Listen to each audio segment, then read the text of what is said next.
నమస్కారం, welcome to 1TV news.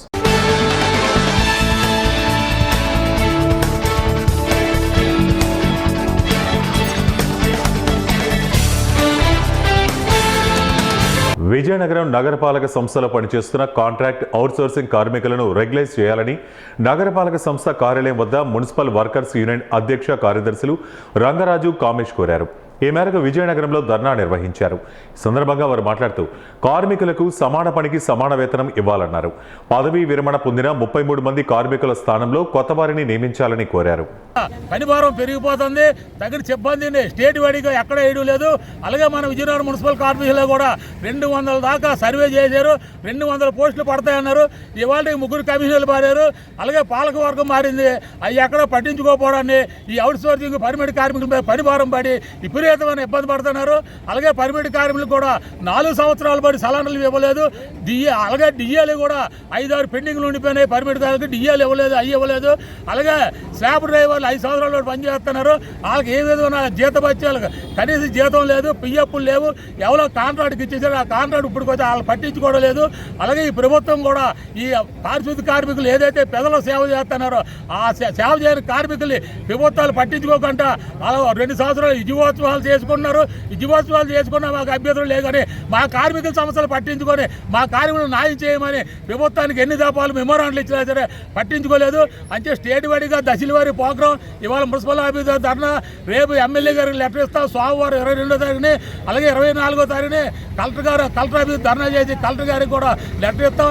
113 municipality కార్పొరేషన్లు కలిసి ఈ పారిశుద్ధ్య కార్మికులకు అన్యాయం, చాలా అన్యాయం ప్రభుత్వం చేస్తాను కదా.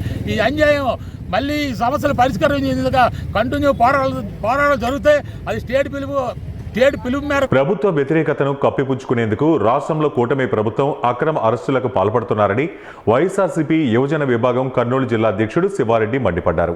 రాష్ట్రంలో ప్రజలకు ఇచ్చిన హామీలను అమలు చేయకుండా చంద్రబాబు మోసం చేస్తున్నారని విమర్శించారు. రాష్ట్రంలో కృష్ణలంకలో సాయి అనే యువకుడి లాకప్ డెత్ పై ప్రజల్లో వ్యతిరేకత వస్తోందని భావించి కూటమి ప్రభుత్వం డైవర్షన్ పాలిటిక్స్ చేస్తున్నారని ఆగ్రహం వ్యక్తం చేశారు. దీనిని డైవర్షన్ చేసేందుకే వైఎస్ఆర్సీపీ యువజన విభాగం రాష్ట్ర వర్కింగ్ ప్రెసిడెంట్ కారుమూరి సునీల్ కుమార్ యాదవ్ పై లిక్కర్ కేసు నమోదు చేసి అక్రమ అరెస్టు చేశారని చెప్పారు. ఈ అరెస్టును తాము తీవ్రంగా ఖండిస్తున్నామని, రాష్ట్రంలో చిన్నారి జాహ్నవి అనే చిన్నారి మిస్సింగ్ కేసులో ఎటువంటి పురోగతి చూడలేదన్నారు. ఇంత జరుగుతున్నా రాష్ట్ర హోంమంత్రి ఏం చేస్తున్నారో చెప్పాలని డిమాండ్ చేశారు. రాష్ట్రంలో పేద విద్యార్థులకు అమ్మఒడి అందలేదు, అదేవిధంగా విద్యార్థులకు విద్యా కానుక అందడం లేదని ఆరోపించారు. ఎప్పటికైనా కూటమి ప్రభుత్వం రెడ్ బుక్ రాజ్యాంగాన్ని ఆపాలి, లేదంటే వైఎస్ఆర్సీపీ అధికారంలోకి వస్తే తప్పకుండా అక్రమ అరెస్టులపై పోరాటం చేస్తామని హెచ్చరించారు. వైసీపీ క్యాడర్ భయపడదు, ఖచ్చితంగా ఎదుర్కొని ప్రజా సమస్యల మీద పోరాటం చేస్తుంది. అలాగే ఈ ప్రభుత్వానికి ముఖ్యంగా చెప్పేది ఏమంటే, అయ్యా ఇప్పటికైనా రెడ్ బుక్ రాజ్యాంగాన్ని పక్కన పెట్టి ప్రజా పరిపాలన మీద దృష్టి పెట్టి, రాష్ట్రంలో ఎన్నో సమస్యలు ఉన్నాయి. స్కూళ్ళు స్టార్ట్ అయినాయి, ఈ రోజు వరకు మీరు విద్యా కానుక ఇవ్వలేదు, ఇంతవరకు స్కూల్ డ్రెస్సులు ఇవ్వలేదు, షూస్లు ఇవ్వలేదు, అది ఇవ్వలేదు. అలాగే అమ్మఒడి అంటే తల్లికి వందనం, స్కూళ్ళు స్టార్ట్ అయ్యే ముందే వాళ్ళ అకౌంట్లో డబ్బులు వేస్తే వాళ్ళు ఫీజులు కట్టుకోవడానికి కానీ ఇంకా ఏదైనా పనికి కానీ యూజ్ అవుతుంది. స్కూళ్ళు స్టార్ట్ అయ్యి ప్రైవేటు విద్యా సంస్థలు ఫీజులకు పెరక్కదింటున్నాయి. మీరేమో ఇప్పుడు నీట్గా ఆగస్టులో వేస్తాం, సెప్టెంబర్లో వేస్తామని చెప్తున్నారు. రాష్ట్రంలో ఉండే తల్లిదండ్రులందరూ చాలా బాధపడుతున్నారు ఈ విషయంలో. మీరు ప్రజలకు అవసరమైనప్పుడు ఆ స్కీమ్ ఇస్తే ఖచ్చితంగా ఉపయోగకరంగా ఉంటుంది. మీరు ఇప్పుడు ప్రైవేటు సంస్థల దగ్గర ఫీజులు కట్టడానికి తల్లిదండ్రులు అక్కడ ఇక్కడ వడ్డీలకు, అధిక వడ్డీలకు తీసుకొని వచ్చి పిల్లల్ని చదివించలేక ఇబ్బంది పడుతున్నారు. వాళ్ళకి ఈ టైంలో మీరు ఆ స్కీమ్ ఇవ్వకుండా ఆగస్టులో ఇస్తాం, సెప్టెంబర్లో ఇస్తాం, అక్టోబర్లో ఇస్తాం, అది ఎంతమందికి ఇస్తామో చెప్పకుండా ఇంత మోసం. ఆయనేమో నిమ్మల రామకృష్ణనాయుడు ఆ రోజు నీకు 15,000, నీకు 15,000, నీకు 15,000 అని చెప్పి ఈరోజు దగ్గర ఎంతో 20 లక్షల మందికి తక్కువ వేసినాడు లాస్ట్ ఇయరే. ఈ సంవత్సరం అన్నా ఆ 20 లక్షల మందిని యాడ్ చేస్తున్నట్టు ఇప్పుడు వరకు కన్ఫర్మేషన్ లేదు. ఇప్పటికీ ఆ 20 లక్షల మందికి వేస్తారో వేయరో చెప్పడం లేదు. ఈ మిగతా వాళ్ళకి ఎప్పుడు వేస్తామో చెప్పడం లేదు. అంటే ఆ స్కీమ్ ఈ సంవత్సరం ఉన్నట్టా లేనట్టా ప్రజలకు అది కూడా ఎగ్గొట్టినారా? 3 సిలిండర్లు ఎగ్గొట్టినామని ఎవరైతే గొంతు లేపి మాట్లాడుతున్నారో వాళ్ళందరినీ గొంతు నొక్కడానికి ఈరోజు అక్రమ కేసులు పెడుతున్న ఈ కూటమి ప్రభుత్వానికి ఒక్కటే హెచ్చరిస్తున్నాం. అయ్యా కూటమి నాయకులారా, మీరు ఎంతసేపు ఎంతమందిని గొంతు నొక్కి ఇలాంటి అక్రమ కేసులు పెట్టుకుంటూ పోతుంటే వైఎస్ఆర్సీపీలో ఉన్నటువంటి కార్యకర్తలు, వైఎస్ఆర్సీపీలో ఉన్నటువంటి నాయకులు అంతకు రెట్టింపుగా పనిచేస్తారని చెప్పేసి కూటమి నాయకులకు హెచ్చరిస్తున్నాను. ఇప్పటికైనా ఇట్లాంటి అక్రమ కేసులు ఈరోజు కర్నూలులో చూసుకోవచ్చు, గతంలో పాణ్యంలో కూడా జరిగింది. అనవసరంగా అక్రమ కేసు పెట్టేసి సబ్ జైలు పంపించినారు. సబ్ జైలు పంపిస్తే ఏమైంది? కోర్టు బెయిల్ ఇచ్చి బయటికి పంపించినారు. కేవలం ఒకటే రోజులోనే బెయిల్ వచ్చి సాయంత్రానికే బయటికి వచ్చినారు. కాబట్టి కూటమి నాయకులకు ఒకటే హెచ్చరిస్తున్నాం, ఖచ్చితంగా మీరు ఇచ్చినటువంటి 6 హామీలని నెరవేర్చనంత వరకు ఖచ్చితంగా వైఎస్ఆర్సీపీ యువజన విభాగం కానీ, వైఎస్ఆర్సీపీ కార్యకర్తలు కానీ, వైఎస్ఆర్సీపీ నాయకులు కానీ ఎల్లవేళలా ప్రజలతో నిలబడి ప్రజల కోసం ఖచ్చితంగా పోరాడతాం. ఇదేదో మా సానుభూతి కోసం మేము కొట్లాడట్లే, మా సానుభూతి కోసం మేము రోడ్లు ఎక్కట్లే. కేవలం ప్రజలకు అన్యాయం జరుగుతుందనే మేము కూడా, మాకేం అన్యాయం జరగట్లేదని మేము కూడా ఇంట్లో కూర్చుంటే ఈరోజు ఏకైక పార్టీ ప్రతిపక్ష పార్టీగా నిలబడింది ఒక వైఎస్ఆర్ కాంగ్రెస్ పార్టీ ఒకటే. మిగతా పార్టీలన్నీ కూటమిలోనే ఉన్నాయి. ఈరోజు వైఎస్ఆర్ కాంగ్రెస్ పార్టీ కూడా ప్రజల తరపున నిలబడకపోతే ప్రజలు ఎక్కడ అన్యాయం అయిపోతారన్న ఒక ఉద్దేశంతో ఈరోజు జగన్మోహన్ రెడ్డి గారి ఆదేశాల మేరకు ఖచ్చితంగా జగన్మోహన్ రెడ్డి గారు ఏ పిలుపునిచ్చినా కూడా వైఎస్ఆర్ కాంగ్రెస్ పార్టీ ఖచ్చితంగా ప్రజల కోసం పోరాడుతుంది. నిత్యం ప్రజలనే ఈ కూటమి ప్రభుత్వం ముఖ్య ఉద్దేశంగా పెట్టుకున్నది. ఈ కూటమి ప్రభుత్వం ఏర్పడిన నుంచి కూడా ప్రతి దాంట్లో లిక్కర్ స్కామ్ అని, అక్రమ మద్యం రవాణాలో ఏదో విధంగా ముఖ్య నాయకులని, వాళ్ళ పిల్లలని కూడా వేధించడం జరుగుతున్నది. ఈరోజు మనం చూసుకున్నట్లయితే 2019-2024 మధ్యలో వైఎస్ఆర్సీపీ ప్రభుత్వంలో ఎక్కడా కూడా లిక్కర్ స్కామ్ జరగడానికి అవకాశమే లేదు. కేవలం ప్రభుత్వం మాత్రమే లిక్కర్ విధానాన్ని నడపడం జరిగినది. ప్రభుత్వం నిర్వహించినప్పుడు స్కామ్ జరుగుతుందా, ప్రైవేటు వ్యక్తుల చేతుల్లో లిక్కర్ నడిచినప్పుడు స్కామ్ జరుగుతుందని ప్రజలు కూడా ఒకసారి గమనించుకోవాలి. ఆ రోజుల్లో మా జగన్మోహన్ రెడ్డి ప్రభుత్వంలో దాదాపు 43,000 బెల్ట్ షాపులను రద్దు చేయడం జరిగినది. 4,300 చిల్లర ఉన్నటువంటి బెల్ట్ షాపులను 2,000 చిల్లరకు మాత్రమే కుదించడం జరిగినది. దాదాపు 33% షాపులను కూడా రద్దు చేయడం జరిగినది. కేవలం ప్రజలకు మంచి జరగాల, ఈ మద్యం విధానం తగ్గాలనే భావనతోనే ఆ రోజు అలా చేయడం. కానీ ఈ కూటమి ప్రభుత్వం వచ్చిన తర్వాత ప్రతి వీధిలోనూ, ప్రతి ఏరియాలోనూ విచ్చలవిడిగా బెల్ట్ షాపులు రన్ చేస్తున్నారు. దానికి తోడుగా ఈ కూటమిలో ఉన్నటువంటి నాయకులు ఈ ప్రైవేటు లిక్కర్ స్కామ్ను నడుపుకుంటూ వేల రూపాయలు, లక్షల రూపాయలు దన్నుకునేటువంటి మనం గమనించడం జరిగినది. ఇదే విధంగానే లిక్కర్లో మా పైన వైఎస్ఆర్సీపీ నాయకులు మాత్రమే లిక్కర్ స్కామ్ చేసినారని ప్రతిసారి అంటున్నారు. కానీ ఈ కూటమి ప్రభుత్వం వచ్చిన తర్వాతనే లిక్కర్లో పేద మైనార్టీ ప్రజలకు ఎస్ఐఆర్పై అవగాహన కల్పించి వారికి ఉచిత సలహాలు, సేవలు అందించడమే ధ్యేయంగా కర్నూలు పట్టణంలోని కొత్తపేట ఖాదర్ బాషా మసీదు ప్రాంగణంలో రహమతియా ఫౌండేషన్ ఆధ్వర్యంలో ఒక ప్రత్యేక అవగాహన కార్యక్రమం నిర్వహించారు. ఈ సదస్సుకు ముఖ్య అతిథిగా ప్రముఖ పీఠాధిపతి మరియు అడ్వకేట్ అయిన సయ్యద్ షా ముర్తుజా ఖాద్రీ హాజరై ఈ ఉచిత ఎస్ఐఆర్ అవగాహన సదస్సును అధికారికంగా ప్రారంభించారు. ఈరోజు శుభదినం మనకి, ఎందుకంటే 4 షాపింగ్ మా Sons Syed iftar Qadri and Imtiaz Qadri and Muzammil Qadri 4-5 మంది షాపింగ్ను కలిసి ఈ ఎస్ఐఓ ప్రోగ్రాంలో ఈ వీధిలో ముస్లిమ్స్ లేబర్స్ ఎక్కువ ఉన్నారు కాబట్టి వీళ్లకు అవేర్నెస్ తీసుకొస్తున్నాం. అసలు ఓట్ అంటే ఏమి, మీ ఓటు ఉందా లేదా లిస్టులలో, దీనివల్ల ఉపయోగం ఏమి అని ప్రోగ్రామ్ కండక్ట్ చేసి వాళ్ళకు ఫ్రీగా అప్లికేషన్ ఫిల్అప్ చేసి ఆన్లైన్ చేసి వాళ్ళు వ్యూవర్స్కి సాయం చేస్తున్నారు.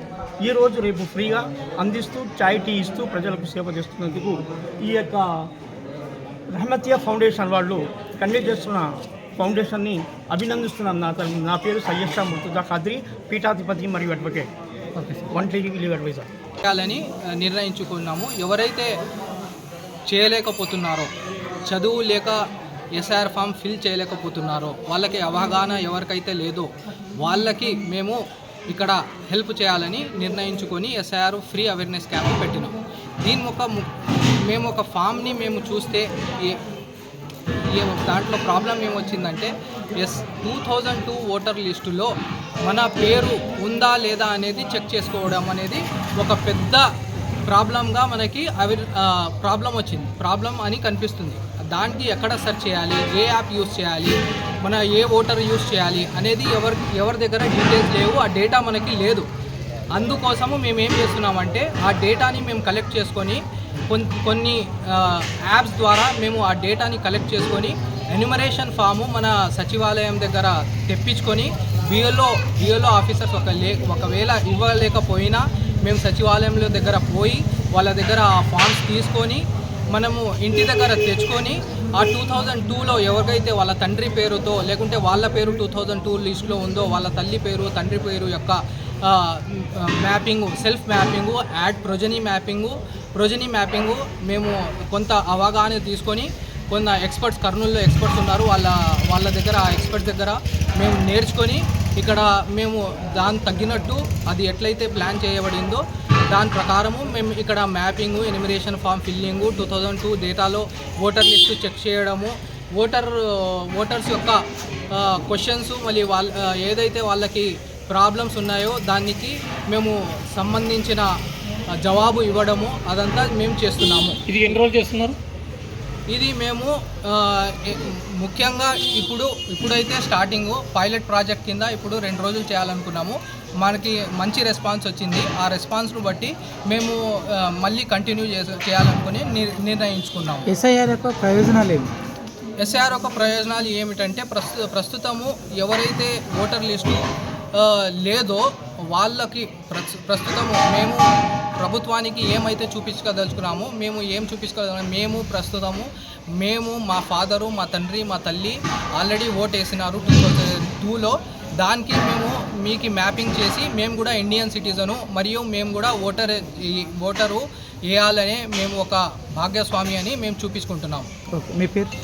నా పేరు Syed Irshad Khadri. I'm working as a software engineer in Qualcomm India Private Limited. So thanks for everyone for giving your support, and thanks for all our ward members and all our colleagues who is supporting us, mainly Imtiaz, Abdullah Bhai. YSR Kadapa జిల్లా బద్వేలు పట్టణం స్థానిక CPI ML office నందు CPI ML liberation జిల్లా standing committee member Sangadi Chandrasekhar media సమావేశం నిర్వహించారు.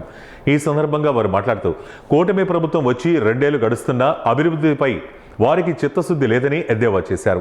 బద్వేలు నియోజకవర్గంలో Telugu Desam party ద్వంద్వ నాయకత్వం వల్ల అభివృద్ధి అడిగంటిపోయిందని, ముఖ్యంగా బద్వేలు డివిజన్ పరిధిలో బ్రహ్మంగారి మఠం, కలసపాడు, కాశీనాయన, పోరుమామిల్ల, బీకోడూరు, గోపవరం, బద్వేల్, అట్లూరు ప్రాంతాలకు సంబంధించి ఎటువంటి చిన్న తగాదాలు ఏర్పడినప్పుడు పోలీసులు కేసు అనంతరం బద్వేల్ సబ్ జైలుకు తరలించేవారు. ప్రస్తుతం సబ్ జైలు మూసివేస్తున్నారని, అధికారులను, సిబ్బందిని ఇతర ప్రాంతాలకు సర్దుబాటు చేశారని, ఎంత జరుగుతున్నా ఈ ప్రాంత నాయకులకు చీమ కుట్టినట్లుగా కూడా లేదని, అభివృద్ధి అంటే పదవులే కాదు ప్రజల కష్ట నష్టాలను చూడాలని, ఎటువంటి సమయంలో ఎవరి దగ్గరికి పోవాలో తెలియని అయోమయ పరిస్థితిలో ప్రజలు ఉన్నారని ఆయన మండిపడ్డారు. పరిస్థితులు ఇలాగే కొనసాగితే సిపిఐ ఎంఎల్ లిబరేషన్ ఆధ్వర్యంలో పోరాటం చేయక తప్పదని స్పష్టం చేశారు. ఈ కార్యక్రమంలో జిల్లా కమిటీ సభ్యులు కె జకరయ్య, నియోజకవర్గ కమిటీ సభ్యులు కె బాబు, విజయరావు, రామరాజు, జయరామరాజు, పట్టణ కమిటీ సభ్యులు ఈశ్వర్, పోతురాజు, రమణ తదితరులు పాల్గొన్నారు. అదేవిధంగా రాయపేటకు తరలించి 17వ తేదీ నుంచి మూత వేసినట్టు స్పష్టంగా అర్థమవుతుంది. ఈరోజు రేపు పొద్దున్నే కలసపాటి నుండి లేదా కాశీనా నుండి ఒకవేళ తిరిగి ఏమన్నా ముద్దాయిలను తీసుకొని రిమాండ్కు ఇక్కడ మధ్యలోకి తీసుకొచ్చేకల్లా అప్పుడు 4-5 టైం వేయి రిమాండ్ చెప్పే టైం 4-5 అయితే వాళ్ళను కడపకు తరలించాకల్లా 6-7 అయితే మళ్ళా తిరిగి పోలీసు అధికారులు రావాలంటే ఎంతో ప్రయాణం, రవాణా ఎంతో ఇబ్బందికరంగా ఉన్నటువంటి పరిస్థితి. ఈ బద్వేల్ సబ్ జైలు ఇటు కచ్చపాడు, కాశీనాయన, బీకోడూరు, పోర్మామిల్ల, భీమఠము, బద్వేలు, గోపవరము, అదేవిధంగా అట్లూరు వీటికు సంబంధించినటువంటి సబ్ జైలు, అదేవిధంగా ఫారెస్టు ఇటన్నికు సంబంధించినటువంటి జైలు ఈరోజు ఉన్నపల్లంగా తరలించడం చాలా బాధాకరమైన విషయం. ఒక పక్క ఆర్టీఓ కార్యాలయాన్ని ఆపేశారు మధ్యలోనే, ఒక పక్క మధ్యలో ట్రాఫిక్ ఎక్కువైపోయింది. ట్రాఫిక్ పొలిటీషను, అదేవిధంగా నియోజకవర్గంలో క్రైమ్ తగ్గేదాని కోసం డిఎస్పీ కార్యాలయాన్ని ఏర్పాటు చేయాలని చెప్పేసి పదే డిమాండ్ చేసినప్పటికీ ఉన్నటువంటి ప్రభుత్వ కార్యాలయాలను పోగొడుతున్నారు. కానీ ఇటు కూటమి నేతలు మాత్రం బద్వేలుకి మెడికల్ కాలేజ్ ఇస్తాము, సోమశేల నుండి గత ప్రభుత్వంలోనే మేము జీవో ఇచ్చాము, టీఎంసీ నీళ్లు.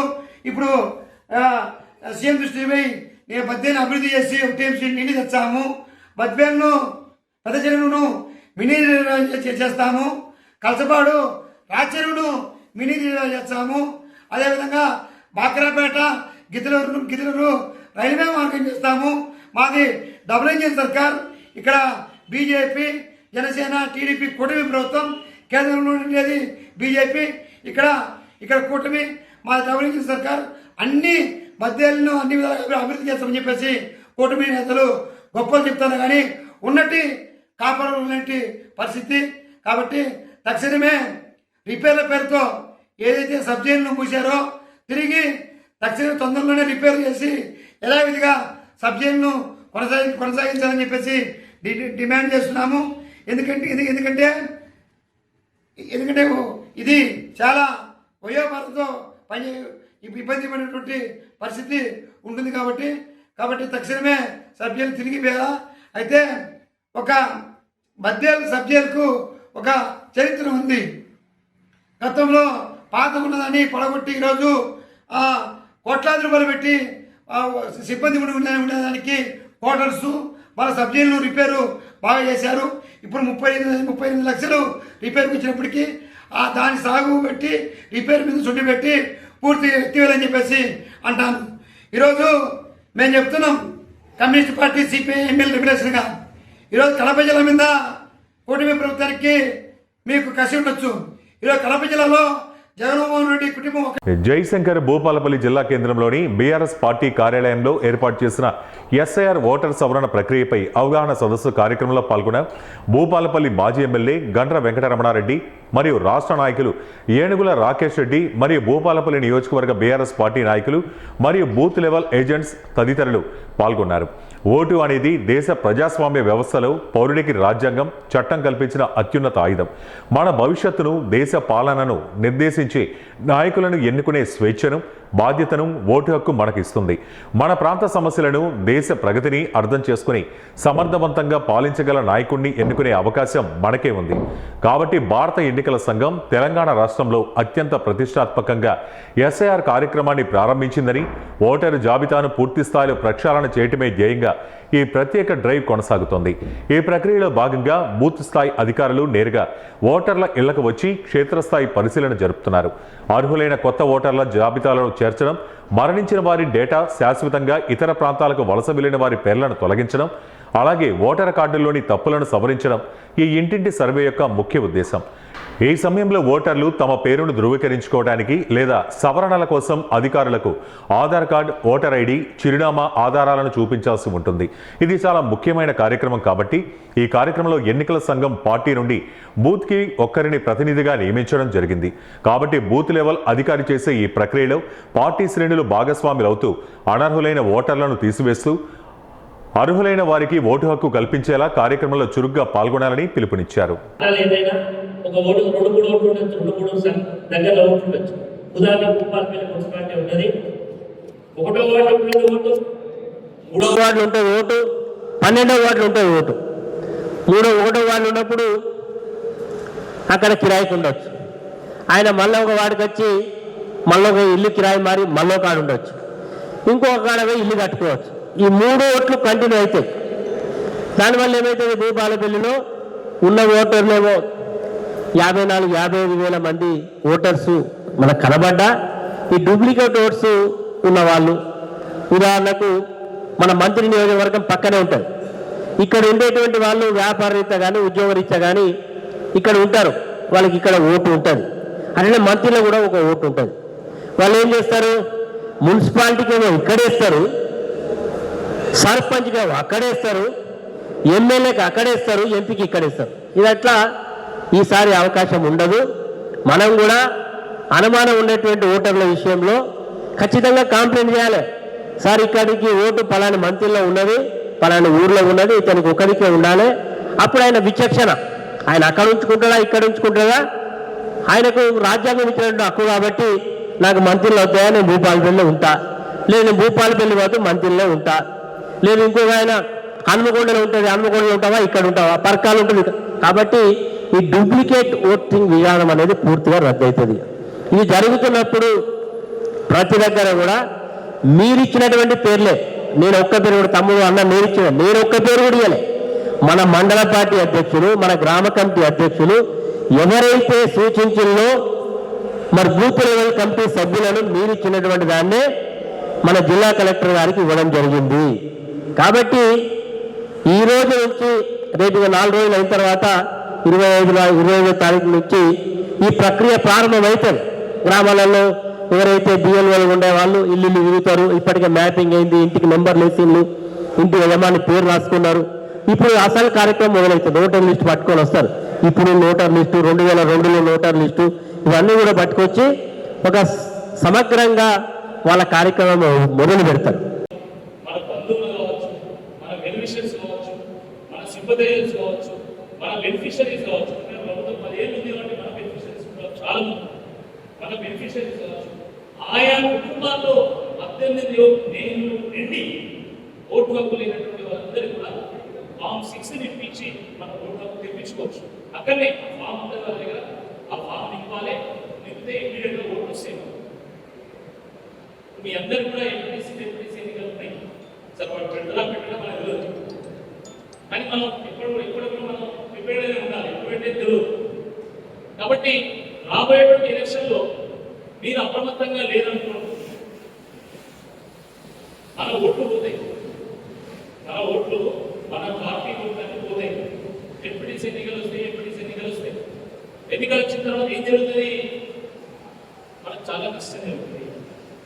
రాజకీయాలు ఒక ఓటుతో ఓడిపోయినాడు, ఓడిపోయినాడు. వీడు ఒక ఓటుతో ఓడిపోయినా ఎవరు బాగున్నాడు, వాడు ఓడిపోయిన వాళ్ళు నానే చూస్తారు. కాబట్టి మనం ఏమనుకున్నాం, 10 ఓట్లు పోతే ఆ 10 ఓట్లతో ఓడిపోయేటువంటి అవకాశం కూడా ఉంటుంది. మన బీఆర్ఎస్ పార్టీ ఎన్ని ఓట్లతో ఓడిపోయింది రాష్ట్రంలో చెప్పండి. మీకు అందరూ రాజకీయ కార్యకర్తలు, మీకు అందరూ కూడా అవగాహన, సీనియర్ నాయకులు చాలా మంది ఎన్నికల్లో పోటీ చేసినటువంటి వాళ్ళు ఇక్కడ ఉన్నారు. ఎన్ని ఓట్లతో ఓడిపోయింది? మనం 1.5% ఓట్స్తో మాత్రమే ఓడిపోయినాం.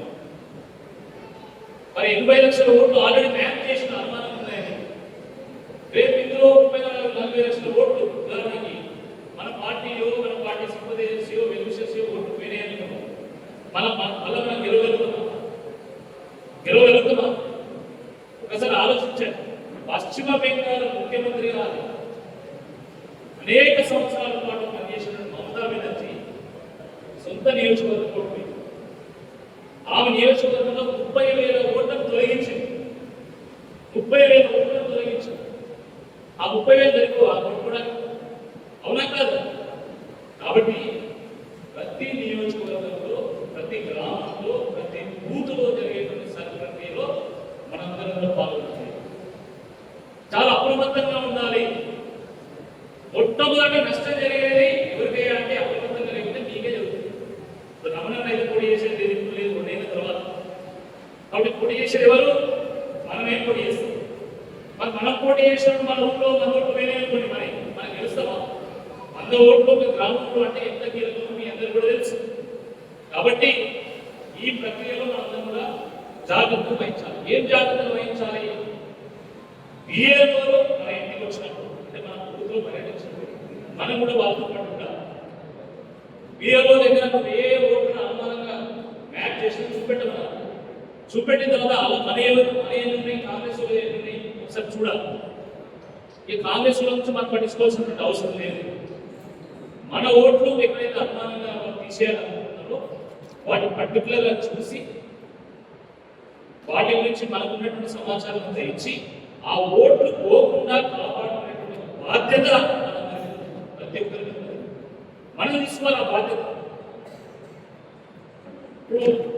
భూపాలపల్లి టౌన్, ఈ టౌన్లో ఎట్లుంటుందంటే కొన్ని కాంగ్రెస్. జయశంకర్ భూపాలపల్లి జిల్లా పలిమెల మండలం పలిమెల గ్రామంలో అక్రమ కార్యకలాపాల నియంత్రణ, శాంతి భద్రతల పరిరక్షణ మరియు నేరాల నివారణ లక్ష్యంగా శనివారం తెల్లవారుజామున పోలీసులు విస్తృతంగా కాటన్ అండ్ సర్చ్ ఆపరేషన్ నిర్వహించారు.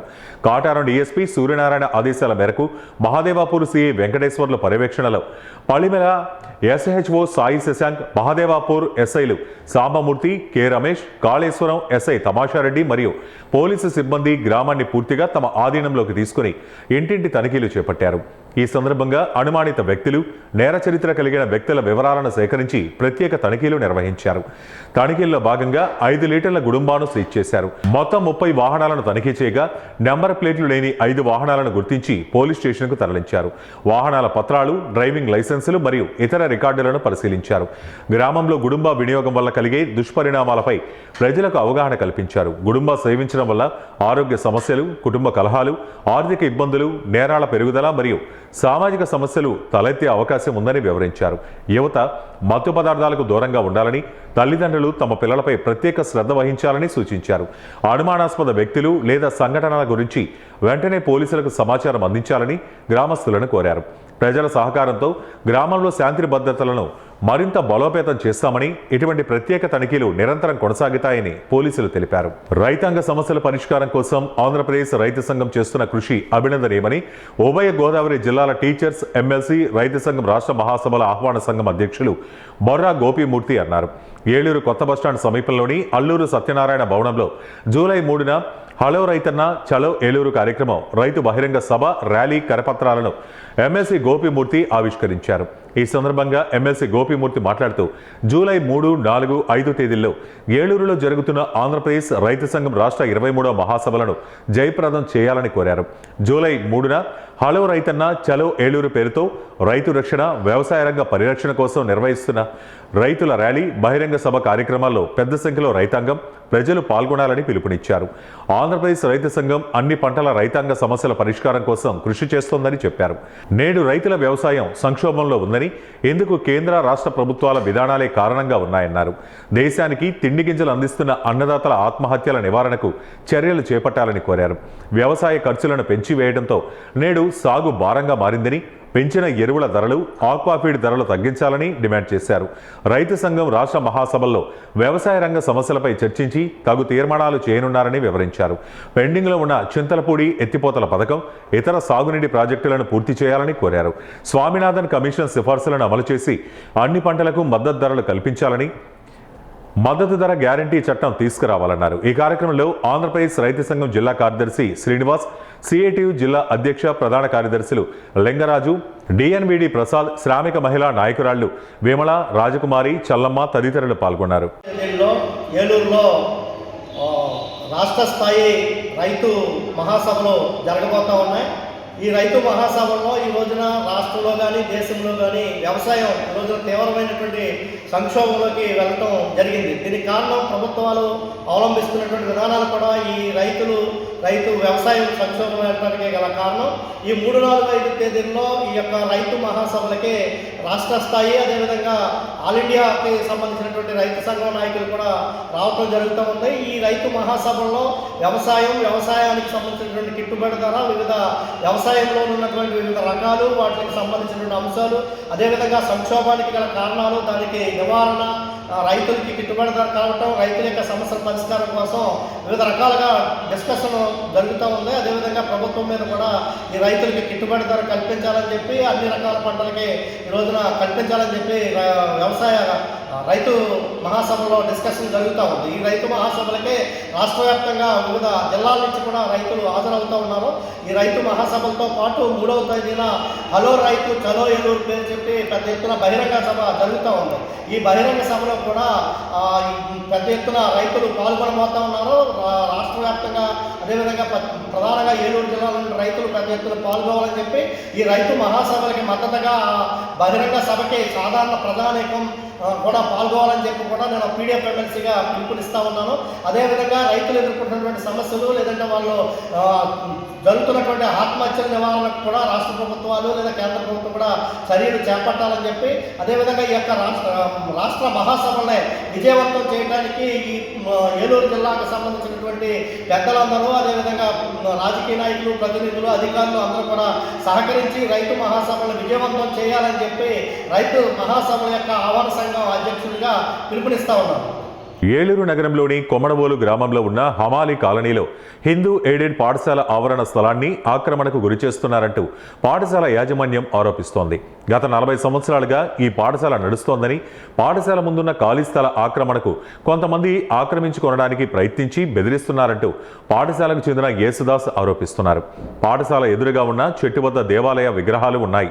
అయితే పాఠశాల యాజమాన్యం చెప్పినట్లుగా చెట్టు చుట్టూ భక్తులు తిరగడానికి స్థలం మాత్రమే దానికి సంబంధించిందని, మిగతా స్థలం అంతా పాఠశాలకు చెందిందే అని తమ వద్ద అన్ని డాక్యుమెంట్లు ఉన్నాయంటూ విలేకరుల సమావేశంలో వెల్లడించారు.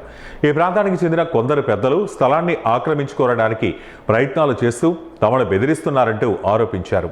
మంచిగా లబ్ధి పొందుకోవటమే కాకుండా ఈ స్కూల్లో 31 ఏళ్ల సర్వీసులో చాలామంది ఉద్యోగస్తులు వెళ్ళారు. అక్కడి నుంచి ఉద్యోగస్తులు చేసుకుంటున్నారు. చాలామంది నాయకులు అయ్యారు, గొప్ప గొప్ప చక్క మేధావులు అయ్యారు. మరి అలాంటి స్కూల్ని విచ్ఛేదనం చేయడం కోసం కొంతమంది విద్వేషకులు కొంతమంది తయారైపోయి భయంకరంగా మమ్మల్ని హింసపెడుతున్నారు. మేనేజ్మెంట్ వాళ్ళు ముందుకు వచ్చి అప్పుడు ప్రహరీ కట్టడానికి, ఎందుకంటే గవర్నమెంట్ వాళ్ళు చుట్టూ ప్రహరీ కట్టాలనేసి మధ్య కూడా మరోసారి అడుగుచ్చారు. ఎందుకంటే కుక్కలు వస్తాయి ఆయన బాధపడుతునేసి ఫెన్సింగ్ వేద్దామని ఉన్నప్పుడు మరి ఈ లోకల్గా ఉన్న కార్పొరేటర్ గారు భర్త గారు ఆయనే అడ్డుకునేసి నా మీద కూడా దౌర్జన్యం చేయడం జరిగింది. కమిటీ వాళ్ళ మీద, వాళ్ళ పేదవాళ్ళు చాలామంది వాళ్ళని భయపెట్టేస్తున్నారు.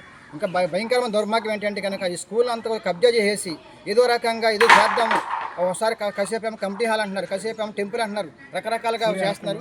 మరి ఈ రోజు నాడు చాలా బాధాకరం ఏంటంటే ఎవరు తెలియకుండా మేనేజ్మెంట్ వారిని ఎవరు కలవలేస్తారు. చాలామందికి కలెక్టర్ గారి పెడతానే ఉన్నాం, ఎస్పీ గారి పెడతానే ఉన్నాం, ఎస్ఐ గారి పెడతానే ఉన్నాం. ఎంతోమంది వచ్చి వెళ్తున్నారు కానీ 3.5 ఏళ్ళ బట్టి నిజంగా మేనేజ్మెంట్ కమిటీ వాళ్ళు చాలా భయం పడుతుంది. ఎందుకంటే కనుక ఏమొద్దో పరిస్థితి, ఎందుకంటే వాళ్ళ పెత్తనం అహంకార పరిస్థితి కనపడుతుంది చాలా వరకు. కాబట్టి మాకు చాలా విషయాలు కూడా వీళ్ళని కాపాడడం కోసమే కొంతమంది మరి చాలామంది చెప్పుకోవడం జరిగింది. కానీ వాళ్ళు కూలి పని చేసుకుంటూ ముందుకు వచ్చి స్కూల్ డెవలప్ చేసుకోవాలి. అందరూ మా పిల్లలు ఇక్కడ ఉన్నారు, 30 ఏళ్ళ పైనుంచి మాస్టర్ వీళ్ళందరూ పనిచేస్తున్నారు. అంతకుముందు 1941లో స్థాపించబడింది స్కూల్ సార్, అప్పటి నుంచి కంటిన్యూ అవుతూ ఉంది. మేము 31 ఏళ్ళు వచ్చిన తర్వాత ఎన్నెన్నో బాధలు పడి ఎంతో కొంత అమౌంట్ ఖర్చు పెట్టి, నా పాకెట్ మనీ ఖర్చు పెట్టి పిల్లలకి లోటు లేకుండా గవర్నమెంట్ స్కూల్ డ్యూటీగా అన్ని రకాలుగా చేస్తున్నాం. మేము ఆ చేస్తున్న క్రమంలో ఇప్పటికి మళ్ళీ ఈ రోజు నాడు ఏదో టెంపుల్ కడతామనేసి అడ్డంగా వచ్చేసి మొత్తం మూసేసి అంతా మేము ఆక్రమించేసుకుంటామనేసి వాళ్ళు శంకుస్థాపన చేస్తామంటే మరి పోలీస్ డిపార్ట్మెంట్ ఫోన్ చేయడం జరిగింది. వాళ్ళు వచ్చారు, ఆ పని ప్రస్తుతానికి ఆపేరండి. ఎస్ఐ గారిని కలుసుకోవడం జరిగింది కానీ ఆయన లేరు, వేరే ఇల్లు సాయంత్రం రమ్మని చెప్పారు. కాబట్టి ఈ మీడియా ప్రభావం, ఈ మీడియా సమక్షంలో నేను మాట్లాడేది ఏంటంటే మా వేదన తెలియపరుస్తున్నామండి. ఈ రోజు నాడు ఇలాంటి పేదరికంలో ఉన్న ఎయిడెడ్ స్కూల్ అంటే పూర్వకాలంలో బ్రిటిష్ వాళ్ళు రాకముందు స్థాపించబడిన ఇలాంటి స్కూల్స్ అన్ని కూడా మరి చాలా మరుగున పడిపోయినాయి. కానీ ఇలాంటి స్కూల్ కొన్ని ఉన్నాయి. ఇలాంటి స్కూల్లో మా స్కూల్ ఒకటి, మా స్కూల్ ఇక్కడ డెవలప్ చేసుకోవడం కోసం సహకరించకపోగా మరి వాళ్ళు వ్యతిరేకంగా రావటం, మా మీద దౌర్జన్యం చేయటము, కమిటీ వాళ్ళని బెదరగొడతాము, వాళ్ళు కూలి పని చేసుకునే వాళ్ళకి ఇంత నిజంగా రావడం భయపడుతున్నారు. ఎవరికాళ్ళు వీళ్ళ మూతుబారితనం అంతా భయంకరంగా చేస్తున్నారండి. కాబట్టి ఇది న్యాయం చేయాలి. ఈ స్కూలు అన్యాక్రాంతం కాకుండా, ఈ స్కూలు మరొక దానికి ఆక్రమించకుండా పిల్లల కోసమే, పిల్లలకు ఉండేట్టుగా ఆహ్లాదకరంగా ఆడుకుంటూ మేనేజ్మెంట్ వారు నిజంగా సమ్మర్లో 20 ట్రక్కులు మట్టి పోసలు లేబుల్ చేశారండి. లేబుల్ చేసిన తర్వాత వాళ్ళకి మరి ఆశ పుట్టిందనుకుంట. మరి కాబట్టి ఈ విషయాలన్నీ కూడా మీ ద్వారా మరి అధికారులు తెలియపరుస్తున్నాను. ఖచ్చితంగా వాళ్ళు మా మనం విని, ఎందుకంటే మేము బయటికి వెళ్ళి చెప్పుకునే పరిస్థితి ఇప్పటివరకు రాలేదు. మేము మద్దతు పడుతున్నాం కానీ అధికారులు చెప్తూనే ఉన్నాం, న్యాయం జరగట్లేదు. కాబట్టి ఇప్పటికైనా న్యాయం చేసి మా పిల్లలకి, ఈ చిన్న పేదరికంలో ఉన్న పిల్లలకి న్యాయం చేసి ఇంకా డెవలప్ చేయడం కోసం మీ అందరూ సహకారం కావాలని ఆశపడుతూ మరొకసారి మీడియా మొత్తానికి థ్యాంక్స్ చెబుతూ విరమించుకున్నాను. Thank you sir, thank you. ఇవి ఇప్పటి వరకు ఉన్న బులెటిన్ అప్డేట్స్. మరిన్ని అప్డేట్స్ కోసం చూస్తూనే ఉండండి 1 టీవీ న్యూస్.